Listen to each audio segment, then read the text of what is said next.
Back in the 1960s and 70s, America's farms were more than just workplaces, they were the heartbeat of a nation. Men and women rose before dawn, worked the land till dark, and relied on one thing above all else, their tractors. And in that golden age of American farming, one name stood tall in blue and white: Ford. They were built like tanks, tough, dependable, and still running strong decades later. So today, we're looking back at 5 Ford tractors from the 60s and 70s that earned their place in history and in the hearts of those who drove them. Ford 4000.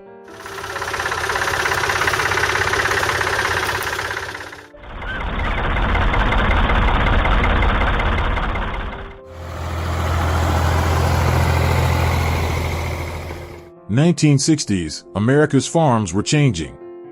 The small family operations that built this country were learning to do more with less, and they needed a tractor that could keep up.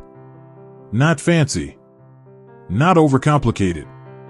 Just a good, honest workhorse that started every morning and got the job done. That's where the Ford 4000 came in. Introduced in 1965 as part of Ford's new 1000 series lineup, the 4000 hit the sweet spot between power and practicality. It packed a rugged 3-cylinder diesel engine that could crank out around 45 horsepower, plenty enough to pull a pair of bottom plows, run a baler, or haul wagons across rough ground all day long. But what really made the 4000 special wasn't just its specs. It was how simple it was. Everything about it was mechanical, easy to reach, easy to fix. No unnecessary wiring, no finicky electronics. Farmers could do most of the maintenance right there in the barn, with a wrench set and a little know-how. Old-timers will tell you, this tractor didn't complain. It started on cold mornings when newer ones wouldn't. It idled smooth, pulled steady, and just kept going. You could run it in the rain, in the dust, or knee-deep in mud, and it would still ask for more. The 4000 was built during a time when Ford was really earning back the trust of America's farmers. The earlier N-series tractors from the 40s and 50s had laid the groundwork, but the 4000 brought Ford into the modern age. With its stronger rear axle, independent PTO, and improved hydraulic system, it could handle implements that older machines just couldn't. Across the Midwest and down through the South, folks put these blue tractors to work cutting hay, planting corn, hauling feed, and cleaning barns. Some even hooked them to logging chains and used them to pull trucks out of the ditch. And you know what? Many of those same tractors are still running today. You'll find them at farm auctions, pulling wagons and parades, or out on the back 40 with faded paint but a heart that still beats strong. There's something about the Ford 4000 that just feels honest. When you climb up into that middle seat, grab the steering wheel, and hear that diesel hum to life, it takes you back to a time when machines were built to last, and a man's word was as solid as the ground he farmed. For a lot of folks, the 4000 wasn't just a piece of equipment. It was a partner, part of the family. It helped pay for kids' college, helped plant the crops that kept the lights on, helped build a life out of hard work and faith in the land. So when we say the Ford 4000 was built like a tank, we don't just mean tough steel and heavy gears. We mean built with purpose. Built for people who didn't quit. 50, 60 years later, you can still hear that familiar chug in the distance on a quiet country morning, a reminder that the old blue Ford 4000 isn't done yet, not by a long shot. Ford 5000.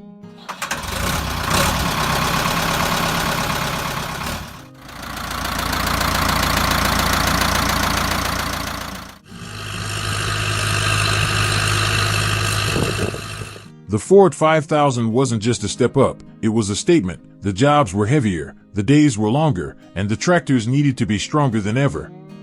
Under that blue hood sat a stout 4-cylinder diesel engine pushing close to 70 horsepower, a serious number back then. It had torque for days, and a low growl that told you it meant business. Whether it was pulling 4 bottom plows through hard clay or running a heavy baler all afternoon, the 5000 did it without breaking a sweat. But what really made farmers fall in love with this machine was its durability. The 5000 was built with one goal: to work every single day, year after year. The transmission was over-engineered, the rear axle was beefed up, and those hydraulics? Smooth, reliable, and powerful enough to handle implements that would have scared smaller tractors off the field.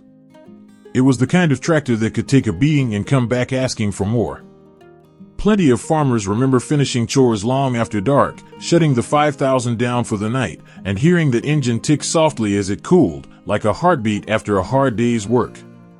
For Ford, the 5000 was more than just another model. It was the tractor that proved they could compete head-to-head with the big players, John Deere, International Harvester, Massey Ferguson, and earn a spot in the lineup of serious farm power. And while it was strong, it still carried that Ford simplicity. No fancy electronics, no nonsense. You could change the oil, swap a clutch, or adjust the hydraulics yourself, right there in the yard. It was a farmer's machine, plain and simple. From wheat fields in Kansas to dairy farms in Wisconsin, the 5000 became a trusted partner. Some were sold overseas, to England, Ireland, Australia, and they worked just as hard on those fields as they did here at home. Even today, when you see a 5000 sitting at a county fair or hear one chugging along at a tractor pull, you can't help but smile. That sound, that deep, throaty diesel, it brings back memories of early mornings, sweat, dust, and pride. The Ford 5000 wasn't flashy, but it earned respect the old-fashioned way, by showing up, doing the job, and never letting you down. It was the tractor that bridged generations, a father teaching his son how to drive stick, a grandfather telling stories about harvest seasons long past. When we talk about tractors that were built like tanks, the 5000 deserves its spot on the list. Not because it was indestructible, but because it carried the heart of every farmer who ever climbed into that steel seat, strong, steady, and proud. And even now, half a century later, there's a good chance that somewhere in rural America, a Ford 5000 is still out there, engine rumbling, tires biting into the dirt, doing exactly what it was born to do: work. Ford 3000.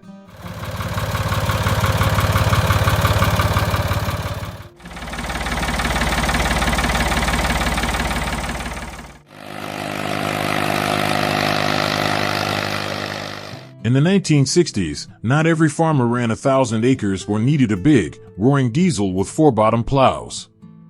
Across America, there were small family farms, dairy outfits, hay producers, vegetable growers, where every acre mattered, and every machine had to pull double duty.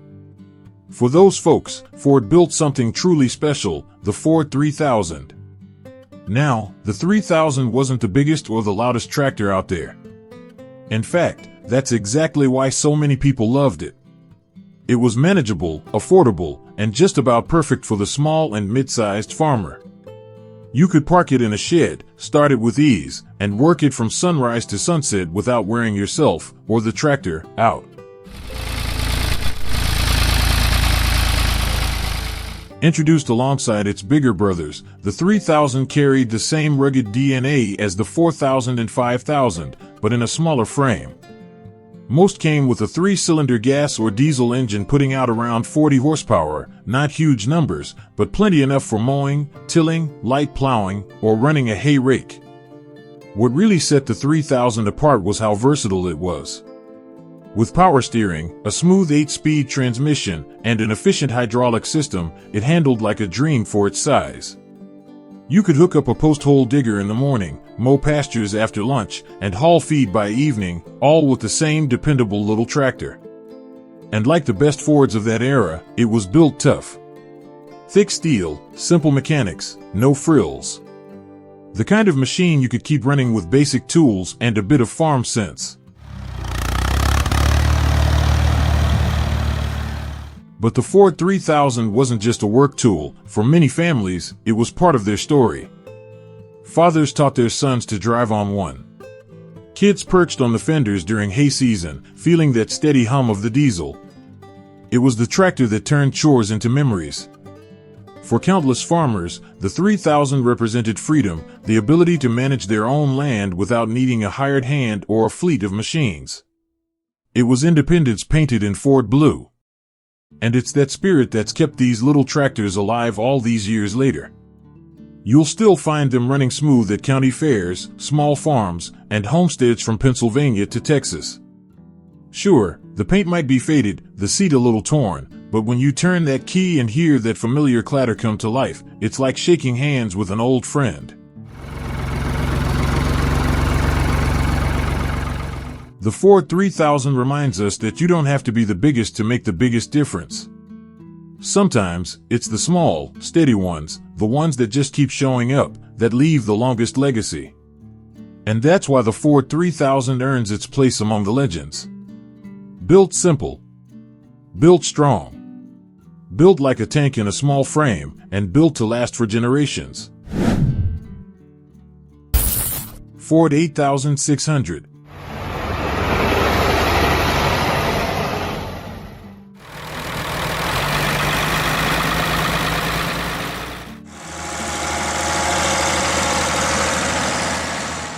By the early 1970s, something was changing in the world of tractors. Farms were getting larger, equipment heavier, and horsepower was becoming the new badge of honor. The quiet workhorses of the 60s had carried America through decades of hard labor, but now a new generation of farmers wanted muscle. They wanted power you could feel in your chest.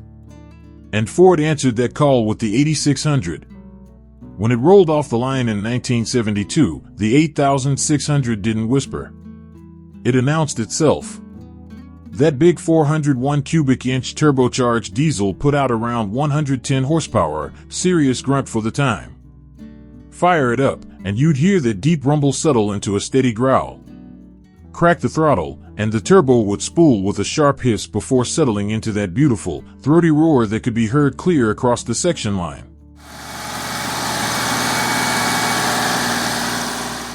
This was Ford stepping into the muscle tractor era.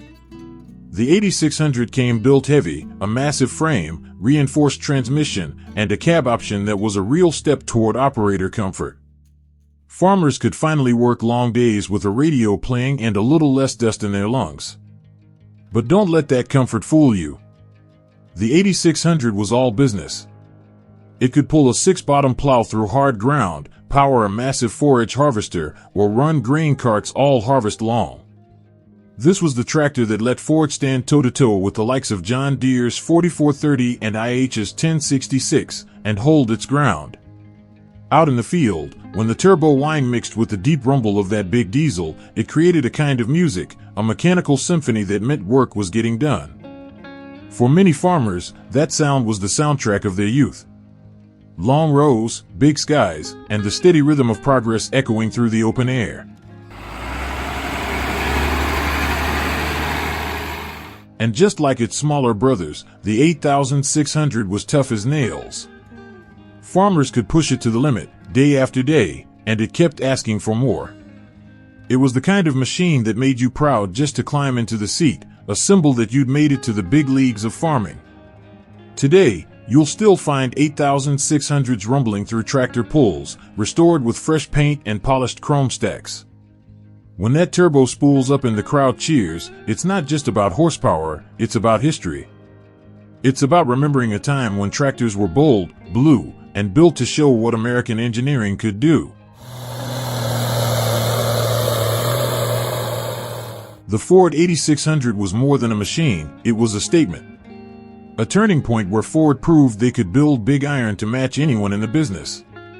Half a century later, that sound still stirs something deep in anyone who's ever worked the land, pride, nostalgia, and the simple joy of horsepower done right.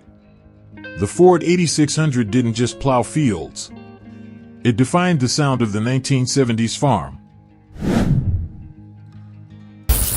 Ford 9600.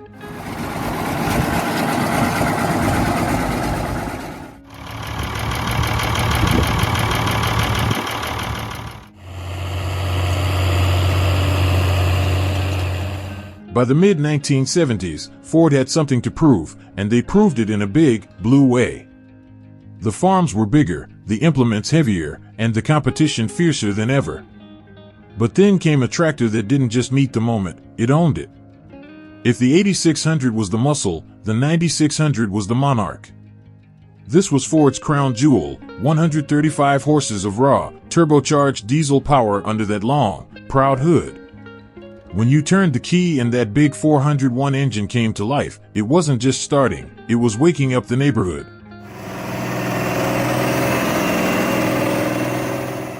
The 9600 looked every bit as strong as it sounded. That bold blue and white paint job, the tall exhaust stack, and the squared-off hood gave it a stance that said, "Let's get to work." It had a heavy-duty rear end, improved transmission, and a torque curve that could pull a barn down if you weren't careful. This was a tractor built not just to farm, but to dominate. For the farmers who owned one, the 9600 was a badge of pride. You didn't just drive it, you commanded it. Sitting high in that cab, with the turbo singing and the ground shaking beneath those rear tires, you felt like you were at the helm of something truly powerful. And yet, like every great Ford, it carried that same spirit of reliability. Straightforward mechanics, easy to service, built from steel thick enough to laugh at time. These tractors didn't spend their lives pampered in sheds, they worked.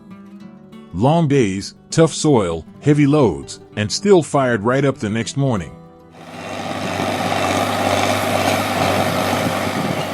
Out in the field, you could hear the 9,600 miles away. That distinctive turbo whistle cutting through the breeze, a sound that said, "The big Ford's out today." For many farmers, that sound was pride itself. It was the noise of progress, the hum of self-reliance, the voice of an era when machines were made to last. Even now, decades later, the 9,600 still turns heads. Restored models gleam at tractor shows, chrome stacks glinting in the sun, paint polished to perfection. And when someone throttles up and that turbo howls, the crowd doesn't just hear a tractor. They hear history. The Ford 9600 was the peak of a generation, the kind of machine that defined what built like a tank truly meant. It wasn't just about horsepower. It was about heart, craftsmanship, and the bond between man and machine. Because when a farmer climbed into that seat, he wasn't just going to work. He was stepping into a legacy, one made of steel, sweat, and blue paint that still runs deep in America's soil. So here's to the 9600, the king of Ford's golden age. Big, bold, unbreakable, and still, to this day, ruling the fields wherever that old blue engine dares to roar.